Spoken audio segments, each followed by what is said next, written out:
நான் கார்த்திகேயன். நம்ம சேனல் இன்னைக்கு பார்க்க போகிற டாபிக் என்னன்னா சிடிஎஸ், கார்பல் டனல் சிண்ட்ரோம் சொல்லக்கூடிய ஒரு டாபிக் தான் பார்க்க போகிறோம். என்னன்னா இந்த இடத்துல மணிக்கட்டில் வரக்கூடிய ஒரு பிரச்சனை தான் பார்க்க போகிறோம். இந்த பார்ட்டில் வந்து லிகமெண்ட் வந்து டிரான்ஸ்வர்ஸ் லிகமெண்ட் ஒன்று இருக்கும். அதாவது இங்கே இருக்கிற ஜவ்வு வந்து டனல் மாதிரி ஃபார்ம் பண்ணியிருக்கும். இந்த இடத்துல வந்து ஒரு 8 போன் இருக்குது, சரிங்களா? ஸோ இந்த கையோட போன் இடத்துல வந்து இந்த இடத்துல 8 போன் இருக்குது, கார்பல் போன்ஸ்னு சொல்லுவோம்.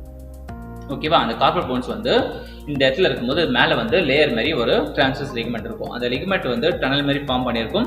அது நடுவில் வந்து உங்களுக்கு இந்த இடத்துக்கு தேவையான பிளட் சர்க்குலேஷனுக்காக நர்வ் வந்து பாஸ் ஆகும், சரிங்களா?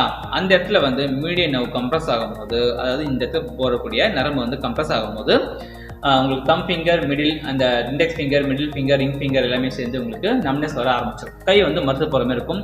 ஏதாவது பண்ணீங்க அப்படின்னா உங்களுக்கு உணர்வு வந்து கம்மியாக இருக்க மாதிரி இருக்கும். இந்த பார்ட் வந்து எப்படி சரி பண்ணலாம், என்னென்ன எக்ஸசைஸ் பண்ணி இது சரி பண்ணலாம்னு சொல்லிட்டு இந்த வீடியோவில் கொடுத்துருக்கேன். ஸோ ஸ்கிப் பண்ணாமல் பாருங்கள், ஓகேங்களா? ஸோ இந்த பார்ட்டில் வந்து உங்களுக்கு பெயின் வந்துருச்சு அப்படின்னா ஃபஸ்ட்டு சிம்டம்ஸே வந்து உங்களுக்கு கை மறுத்து போகிறது, ஏதாவது பொருள் எடுக்கும்போது உங்களுக்கு ஒரு கிரிப்னஸ் இல்லாமல் இருக்கும். அந்த கிரிப்பு பண்ணும் போதே வந்து உங்களுக்கு தெரியும், ஓகே எனக்கு வந்து ஏதோ பிரச்சனை இருக்குது, இல்லை வந்து ஷேக்கிங் அதிகமாக ஆகுது அப்படிலாம் ஒரு விஷயம் இருக்கும். பாயிண்டடாக வந்து இந்த இடத்துல உங்களுக்கு பெயின் இருக்கும், சரிங்களா? இந்த மிடில் ஃபிங்கர் பார்த்தீங்களா, மிடில் ஃபிங்கரும் இந்த ஃபிங்கரும் சேர்ந்து போகிற இடத்துல வந்து உங்களுக்கு இந்த பார்ட்டில் வந்து உங்களுக்கு பெயின் காமிக்கும். இந்த பெயின் காமிக்கிறச்ச நீங்கள் என்ன பண்ணணும் அப்படின்னா அந்த பார்ட்டில் வந்து ப்ரெஸ் பண்ணி ரிலீஸ் பண்ணி விடணும், ஓகேவா? இப்படி ரிலீஸ் பண்ணி விட்டிங்கன்னா கொஞ்சம் ரிலீஃப் ஆகும். பட் அது வந்து டெம்பரரி ரிலீஃப் காமிக்குமே தவிர பெயினை சரி பண்ணாது. நீங்கள் என்ன பண்ணணும், இந்த பார்ட்டுக்கு வந்து ஐஸ் பேக் கொடுத்து ஃபர்ஸ்ட் ரிலீஸ் பண்ணுங்கள், சரிங்களா? இழுத்து விட்டு ரிலீஸ் பண்ணுங்கள். ரிலீஸ் பண்ணிட்ட பிறகு என்ன எக்ஸசைஸ் சொல்லித்தரேன் அதை ஃபாலோ பண்ணணும். ஸோ சில பேருக்கு வந்து எனக்கு இந்த கார்பல் டனல் சிண்ட்ரோம் தான் அப்படின்னு எப்படி கன்ஃபார்ம் பண்ணுறது அப்படின்னு பார்த்தீங்கன்னா பேலன்ஸ் டெஸ்ட்னு ஒரு டெஸ்ட் இருக்குது, சரிங்களா? அது வீட்டில் எப்படி பண்ண போகிறீங்கன்னா கையை வந்து ரிலாக்ஸ் பண்ணிக்கோங்க, இப்படி வச்சு இப்படி ப்ரெஸ் பண்ணணும், ஓகேவா? இப்படி ஃப்ளாட்டாக நீங்கள் வச்சிங்க அப்படின்னா இந்த பார்ட்டில் வந்து உங்களுக்கு பெயின் வர ஆரம்பிக்கும். இந்த இடத்துல வந்து கம்ப்ரெஷன் ஆகும் அண்ட் ஃபுல்லாக வந்து பெயின் வந்து ரொம்ப அக்யூரேட் ஆகும், ஓகேவா? ஸோ இந்த டெஸ்ட் பண்ணி பார்த்தீங்கன்னா பெயின் அதிகமாக இருக்குன்னா கார்பல் டனல் சிண்ட்ரோம் சொல்லிட்டு டயக்னோஸ் பண்ணிவிட்டு நீங்கள் ட்ரீட்மெண்ட் பண்ண ஸ்டார்ட் பண்ணிடலாம். ஃபஸ்ட்டு இந்த பார்ட்டுக்கு வந்து வீட்டிலேருந்து பண்ண போகிறீங்க, என்னால் ஹாஸ்பிட்டல் போக முடியல, ஃபஸ்ட்டு அந்த வீட்டிலேருந்து சரி பண்ணணும் அப்படின்னு நினச்சிங்கன்னா ஃபஸ்ட்டு இந்த பார்ட் வந்து என்ன சிவியாரிட்டியில் இருக்குன்னு நம்ம தெரிஞ்சுக்கணும், சரிங்களா? நம்னஸ் மட்டும் இருக்குது, இல்லை வந்து ஃபுல்லாக எனக்கு குடையதில்லை, இந்த இடத்துல இருந்து எனக்கு ஃபுல்லாகவே பெயின் வருது, அதாவது இந்த இடத்துல இருந்து எனக்கு இது ஃபுல்லாகவே பெயின் வருதுன்னா கண்டிப்பாக நீங்கள் டாக்டர் பார்த்து தான் ஆகணும். பட் இப்போ இது மட்டும் தான் பெயின் இருக்குது, என்னால் எந்த வேலையும் செய்ய முடியல, பாத்திரம் எடுக்க முடியல, இல்லை வந்து வண்டி ஓட்ட முடியல, இல்லை தலை செய்ய முடியல, ஏதாவது ஒரு விஷயம் இருந்தது அப்படின்னா நீங்கள் வீட்டிலேருந்து சரி பண்ண முடியும், சரிங்களா? இந்த பார்ட்டுக்கு வந்து தேவையான ஐஸ் பேக் கொடுத்து ரிலீஸ் பண்ணணும். ஐஸ் பேக் வந்து 20 மினிட்ஸ் 30 மினிட்ஸ்லாம் கொடுக்கக்கூடாது, வெறும் ஒரு 5 to 10 மினிட்ஸ் மட்டும் கொடுத்தா போதும்.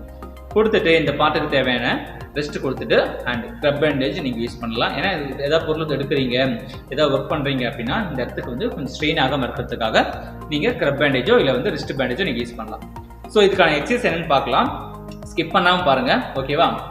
ஃபஸ்ட்டு வந்து பார்ட்டுக்கு வந்து ரிலாக்ஸாக வச்சுக்கோங்க. ஹேண்டை வச்சுட்டு கையை வந்து நல்லா grip பண்ணி 1 2 3 4 5 6 7 8 9 10, ஓகேவா?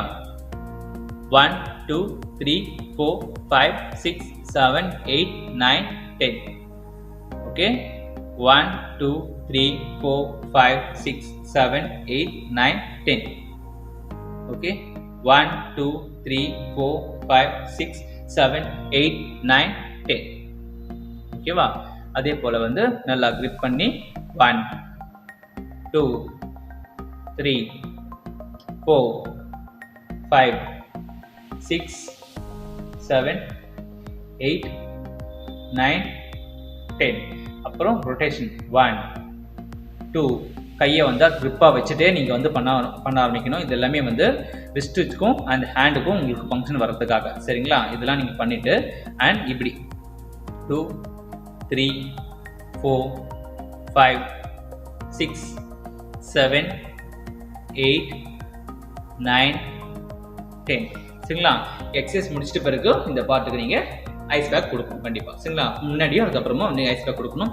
அண்ட் இந்த விரலுக்கு வந்து பார்த்தீங்களா, இந்த ஒவ்வொரு ஜாயிண்ட்டுக்கும் வந்து நீங்கள் கையை பிடிச்சிட்டு வந்து கையை எப்படி 1 2 3 4 5 6 7 8 9 and 10, ஓகேவா?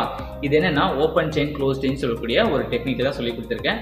பட் நீங்கள் வந்து இந்த எக்ஸசைஸ் பண்ணிங்கன்னா உங்களுக்கு கொஞ்சம் ரிலீஃப் இருக்கும் அண்ட் இந்த பார்ட்டுக்கு தேவையான ரெஸ்ட் கண்டிப்பாக கொடுக்கணும்.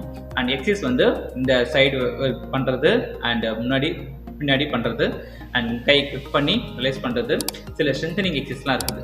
ஃபஸ்ட்டு இதை பண்ணி நீங்கள் இந்த பாட்டுக்கு தேவையான ரிலேஸ் பண்ணிடுங்க. அதுக்கப்புறம் வந்து ஒரு ஸ்ட்ரெச்சஸ் இருக்குது. எப்படின்னா கையை வந்து நல்லா பெண்ட் பண்ணி இப்படி, ஓகேவா? 1 2 3 4 5. ஓகே, 1 2 3 4 5. அதே போல் வந்து இந்த பாட்டுக்கு தேவையான ஸ்ட்ரெச்சஸ் இப்படி கொடுக்கும். டென்னிஸ் எல்போக்கு ஆல்ரெடி நான் எக்ஸசைஸ் சொல்லி கொடுத்துருப்பேன் பார்த்தீங்களா, அந்த ஸ்ட்ரெச்சஸும் வந்து இது கூட சேர்த்து நீங்கள் பண்ண ஆரம்பிக்கலாம். பட் இப்படி பண்ணீங்க அப்படின்னா தேவையான இந்த பாட்டுக்கு தேவையான நல்லா ரிலாக்ஸ் கிடைக்கும். அண்ட் இந்த பாட்டு வந்து இந்த பாட்டில் வரக்கூடிய பெயின் வந்து உங்களுக்கு ரெடியூஸ் ஆக ஆரம்பிக்கும். ஸோ இந்த வீடியோ பிடிச்சிருந்தா லைக் பண்ணுங்கள். இதில் டவுட்னா எனக்கு கமெண்ட் பண்ணுங்கள். அதுக்கான வீடியோ வந்து நெக்ஸ்ட் வீடியோவில் உங்களுக்கு கொடுக்குறேன்.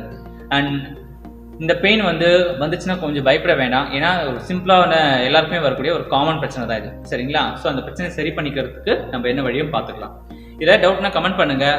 ஹாப்பியாக இருங்க, ஹெல்த்தியாக இருங்க. இதில் யாருக்கெல்லாம் வந்து யூஸ்ஃபுல்லாக இருக்கும்னு நினைக்கிறீங்களோ, இல்லை இந்த மாதிரி பிரச்சனை வந்து யாருக்காவது நீங்கள் பார்த்துருக்கலாம், சரிங்களா? ஃபேமிலி மெம்பர்ஸ்க்கு யாருக்காவது இருந்திருக்கலாம்.